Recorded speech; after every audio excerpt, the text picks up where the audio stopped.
À la base, quand je tapais sur Google le mot esclavage, c'est quand j'étais à l'école et que je devais faire un exposé. Mais si on m'avait dit que 10 ans plus tard, j'utiliserais ce même mot pour faire une vidéo qui parle de l'actualité, jamais j'aurais cru. Aujourd'hui, tu peux taper sur Google le mot esclavage et tomber sur des articles qui datent d'il y a 2 ou 3 jours maximum. Et on est en 2017. Et ça, c'est pas un film, c'est une putain de réalité. Et cette putain de réalité, tu sais, elle n'est pas dans une autre planète, non, elle est juste à côté de chez nous, à quelques milliers de kilomètres en Libye. Ça veut dire qu'aujourd'hui, tu peux acheter à midi un iPhone X, prendre l'avion et à 20h tomber sur un marché d'esclaves. Je sais pas si vous vous rendez compte, mais aujourd'hui, tu as des mecs qui sont mis dans des cages comme des animaux pour être vendus à d'autres mecs pour faire des travaux. Des Africains qui fuient juste une misère. Une misère que nos pays soi-disant développés ont créée depuis des années en volant leurs matières premières. Et ces pays-là interdisent à ces Africains de venir chez eux. Non, il ne faut pas venir en Europe. Je sais, je t'ai tout pris, mais ce n'est pas une raison.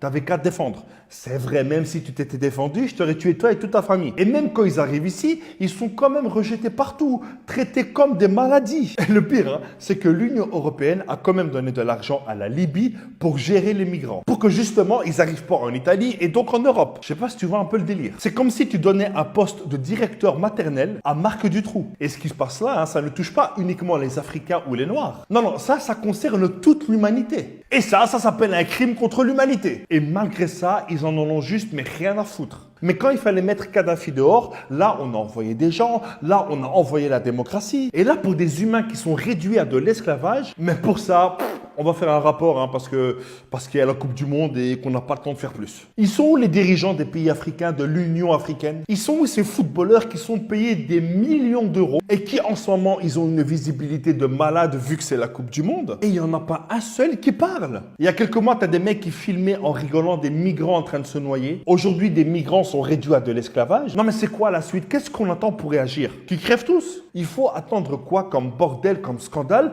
pour que l'Europe prenne ses responsabilités et s'occupe d'accueillir dignement tous ces migrants? On va pas me dire que dans ce continent qui fait 10 millions de kilomètres carrés, il n'y a pas de place pour les accueillir, qu'il n'y a pas d'argent pour les accueillir. Aujourd'hui, on est des millions sur Internet à passer la plupart de notre temps à rien faire. Eh bien, utilisons cette force pour au moins en parler. Il faut que tout le monde en parle. Et même si je sais que cette vidéo ne va peut-être rien changer, au moins on en a parlé. Et comme le dit le prophète de l'islam, paix sur lui, si tu ne peux arrêter une injustice avec tes mains, fais-le avec ta langue. Et si tu ne peux l'arrêter avec ta langue, fais-le au moins avec ton cœur. Que Dieu bénisse et protège toutes les personnes qui sont victimes de cette injustice.